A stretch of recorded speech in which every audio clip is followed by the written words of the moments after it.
اللي هيتحكي لك في الفيديو ده اغرب حاجه حصلت في مصر يمكن من 20 سنه فات، وكان صعب على مخي انه يدركها ويستوعبها اول ما عرفت بالقصه دي. فالصدمه اللي هصدمها لك في اخر الفيديو. لو جيت عرضت لك صوره الشخص ده وقلت لك الشخص ده دكتور وبيعالج الناس وكشفه 3000 جنيه، 3000 جنيه دول اقل كشف عنده يعني. مش بس كده، ده بيعالج ناس بتجيله مخصوص من دول عربيه زي السعوديه. سلمي ايه؟ هلال حسين السلمي. السلمي. اي نعم. اهلا وسهلا. منين يا استاذ هلال؟ من السعوديه. من؟ انا اللي اشتكيت منه من نظري ومن ركبتي وما صدقت اني وقفت عليها، فعلا وقفت على طول. انا في السياره انا قاعد حاططها كده وساندها على والله. زيد اسعد يوسف. زيد ايه؟ زيد اسعد يوسف. منين؟ من السعوديه، من جده. منين من جده؟ من حي البوادي. جيت انا عندي استاذ محمود. يا استاذ محمود ركبي تعبانه مره واحده لها سنه، رحت الدكاتره سووا لي اشاعات وسووا لي حاجات، قالت لي نبغى نركب لك مفاصل. بس وجيت هنا سمعت عنك وجيتك. وانت عامل دلوقتي؟ والحمد لله سبحانه وتعالى. طب وعينيك النظر؟ النظر كان ضعيف يعني، ولما البس المناظر اللي قدام يعني اشوف. دحين الحمد لله ما احتاج، شايف عيني يعني. وزي قطر.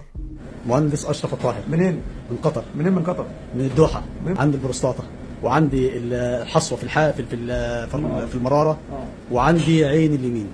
اللهم صل على سيدنا محمد. الحمد لله والشكر لله والفضل لله. الفضل لله. لا كل لله كل لله. الاستاذ محمود بالامانه وبكل صدق. الراجل ده يعني انا مش عارف، انا حاسس ان انا بقيت بني ادم شخص تاني خالص. وزي اليمن. يا عمر الحربي. والحقيقه نحن سمعنا ولا وصلنا قبل كذا. فلما جينا هنا وجدنا الحقيقه الكلام اكثر مما وجدنا. هنا العلاج الحقيقه اللي ان شاء الله انه يستفاد منه، ونسال الله سبحانه وتعالى ان يمد في عمر الاستاذ وان يجعله ذخر للاسلام والمسلمين وان ينفع بها المسلمين. وبيروح له كمان كريمه المجتمع زي الممثلين، زي مثلا ايناس مكي الفنانه المحترمه، اخت الفنان المحترم الفنانه ايناس مكي، وطبعا اخت الفنان احمد مكي. هي كانت جايه لي في ظروف معينه وقالت لي على شويه تفاصيل، وبعدين انا ان شاء الله ربنا وفقني. وهي لمحمود البحراوي، وكنت سامع عنه انت على فكره عامل قلق جامد في الميديا الفتره اللي فاتت، وعندنا في الوسط الفني يعني في اساتذه لينا شكروا فيك.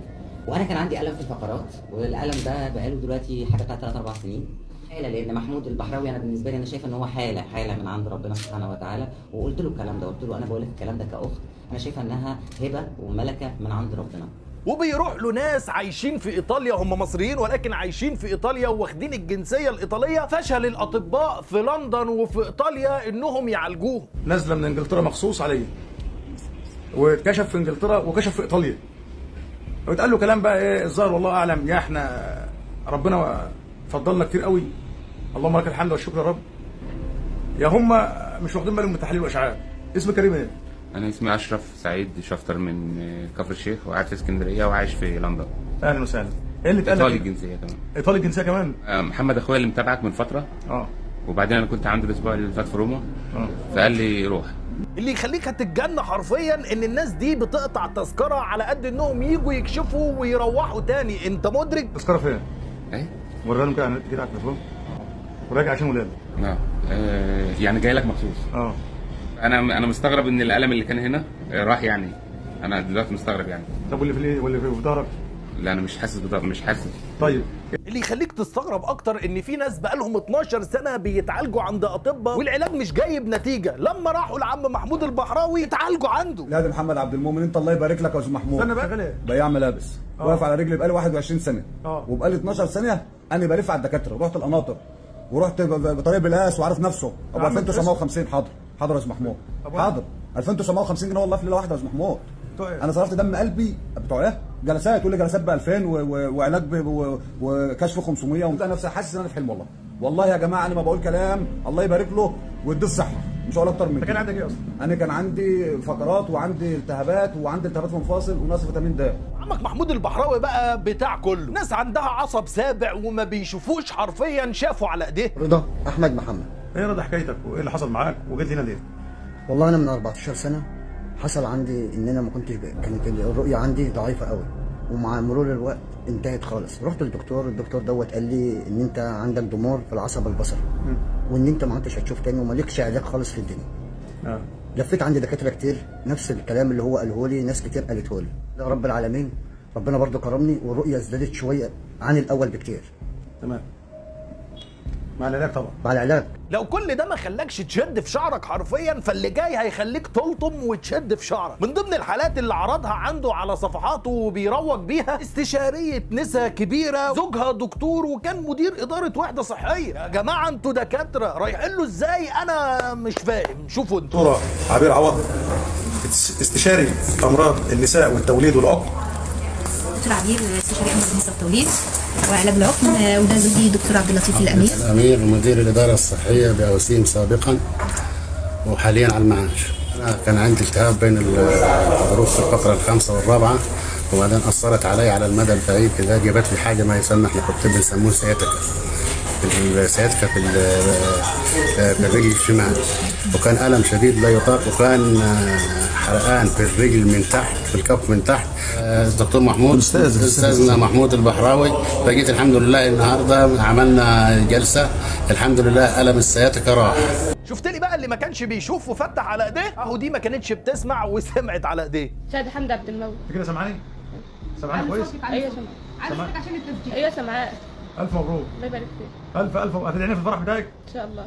خطيبك زمان ما هيشوفك دلوقتي، هو اللي بعدك هنا؟ لا. هو ما يعرفش؟ لا. اما تكلمي بقى وتبقى سامعاك، كان دايما عمال يشاور لك مش كده؟ ايوه بس مش اكتر. يعني هي مخطوبه وكان اي حد بلغها بالاشاره، دلوقتي الحمد لله سامعه زي الفل ومفيش اي حاجه. تاخد التقيله؟ لا والله لا مديك التقيله. شفت السرطان اللي لسه ما اكتشفلهوش اي علاج لحد دلوقتي غير الكيماويات والحاجات دي كلها، في 3 دقايق ويمكن اقل بتروح له بتتعالج من السرطان وبتروح. سبحانه زي ما تشوف كده. تحاليل واشعاعات كان سرطان في الرئه وسرطان في الكبد، وطبعا مراره بايظه، وعنده سرطان على الظهر. كل ده بفضل الله عز وجل، لا افقه فيها شيء الا ربنا اللي بيشفي. عملتها بالظبط في دقيقتين 2، ولو كان استحملني كنت عملت كله. طبعا في سرطان على الرئه، عملته برضه في دقيقه من حته معينه مش موجوده في السجوك على الرئه نفسها. مش بس كده، ده بقى لهم مريدين ومتابعين زي المشاهير تمام. لما بيقابلوه في الشارع ما بيبقوش مصدقين نفسهم انهم قدام قيمه وقامه زي الحاج محمود البحراوي. لا ما هو مش دكتور، انا لسه هجيلك في الطريق. ماشيه بالصدفه لقيت الاستاذ محمود بتامل في العربيه كده، مش مصدقه نفسي ان هو ده الاستاذ محمود البحراوي. لقيته الاستاذ محمود البحراوي وانا كنت نفسي ان انا اقابله. الصدمه والمفاجاه يا عزيزي ان الراجل ده عاطل عن العمل ومش معاه غير الابتدائيه، وما اعرفش اذا كان كملها ولا ما كملهاش. طب يا عم التعليم ده جبته منين؟ قال لك العلم ده من عند الله مش من عند البني ادمين. ابوكم كل واحد يتحرى بدقه من واحد ربنا اتاه علم عن طريق البشر، وانا ربنا اتاني علم من عنده سبحانه وتعالى. لحد ما الحاج محمود وقع في شر اعماله مع راجل ربنا يشفيه ويعافيه عنده جلطه في نصه اليمين. لان هو اصلا مريض سكر، فهو طبعا كان بيشوف الفيديوهات الناس عنده بتخش بعصايه، واللي داخل بنضاره وطلع قالحه، واللي داخل على كرسي ماشي، فتوهم ان هو هيدخل قاعد على كرسي وهيطلع ماشي. يعني هو رايح له على اساس ان هو خلاص هو سايب كل حاجه، لا هو ده اللي هيمشيني. راح وبعد اللي عمله معاه طلع برده متشال، يعني برده ما طلعش ماشي على رجله زي كان مفكر، او كان واهم زي ما كان واهم الناس. الوالد كان بيتعامل معاكم ازاي في الفتره اللي هو مثلا شاف فيها الفيديوهات او الكلام ده كله؟ انت تقريبا قلتي لي انك وشقيقتك كنت رافضين. ايوه كنا رافضين جدا انا واخواتي، قلنا له لا، وزي ما انت ماشي مع الدكتور علاج الطبيعي قال لا، ده محمود البحراوي هو اللي هيمشيه. الغريب بقى انهم لما راحوا له قالوا له ان الجزء اليمين هو اللي فيه المشكله. قال له لا هات ايدك الشمال وبص الناحيه الثانيه عشان هيبدا يشكشكه بالابر ويديله حقنه بالمواد اللي هو مصنعها. بيمسك ايده اليمين قال له انا الجزء اليمين هو اللي فيه جلطه. قال له لا انا عايز ايدك الشمال، اديني ايدك الشمال ولف وشك الجهه الثانيه. وطبعا هي يعني اللي ماسكه هناك المكان معاه السكرتيره بتاعته هي مراته، تمام؟ طبعا هي عارفه هو بيعمل ايه، فاول ما مسك ايده قالت له الراجل عنده السكر.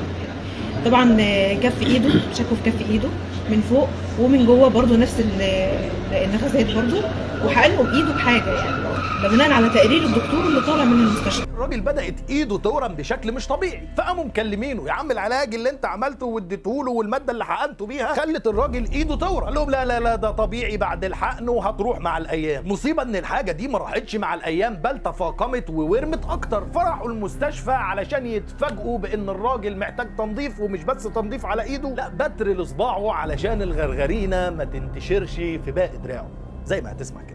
تمام.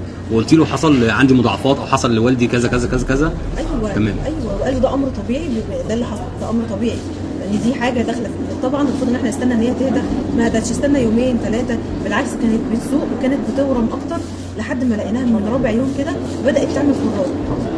فطبعا لقوا ما فيش امل هم لقوا بس ان الصابع خلاص، قال لك الصابع مش هينفع، الصابع لازم يتقطع.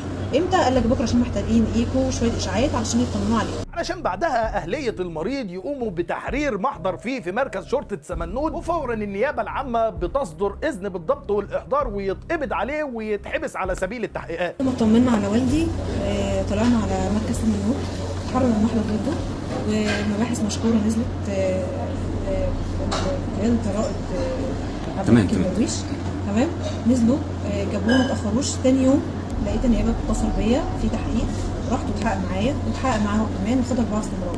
الحقيقه يا عزيزي انا لا الوم على الناس الغلابه او الناس حتى المتعلمه، رغم ان اللي عملوه غلط وما ينفعش، وكان التصرف الصحيح انهم يفضلوا مع الطب، الى انهم شافوا اشياء يتعلقوا بيها المريض لما بيبقى تعبان ان شاء الله علاجه هيكون فين بيروح له. علامه الاستفهام عندي عند نقابه الاطباء في طنطا، لمجرد ما اتقبض عليه عملوا ضده دعوه انه منتحل شخصيه طبيب. هو سؤال بس، حضراتكم كنتوا فين على مدار السنين اللي الراجل ده كان بيشتغل فيها وعامل صفحات على تيك توك والمنصات؟ وفجاه كده اكتشفتوا انه عندكم دور، والحاجات بتاعت الرقابه على الناس دي عندها دور انها تكشف الناس دي قبل ما تضر الناس الغلابه والناس اللي بيروحوا له. لسه مكتشفين بعد القبض عليه ان شخص مش متعلم وواخد الابتدائيه بيكشف على الناس وبيحقنهم وبيعالجهم واقل كشف عنده 3000 جنيه. لسه مكتشفين ده. يا جماعه ابوس ايديكم كل اللي دوره رقابي ياخد باله من الناس دي، لان الناس دي كان ممكن تتسبب في وفاه اشخاص. ورسالتي لكل الناس اللي بيروحوا للناس اللي شكل الراجل ده، كمان الناس الدجالين، هم دول زيهم زي الدجالين بالظبط. ارجوكم خدوا بالكم على صحتكم. ممكن العلاج ما يجيبلكش نتيجه، ولكن ممكن وثوقك في شخص زي ده يوديك للوفاه. فربنا يحفظكم ويحافظ عليكم، خدوا بالكم على انفسكم من الناس دي، ومش كل اللي تشوف له فيديوهات تجري وراه. وهي دي يا عزيزي كانت حكايه طبيب الغربيه المزيف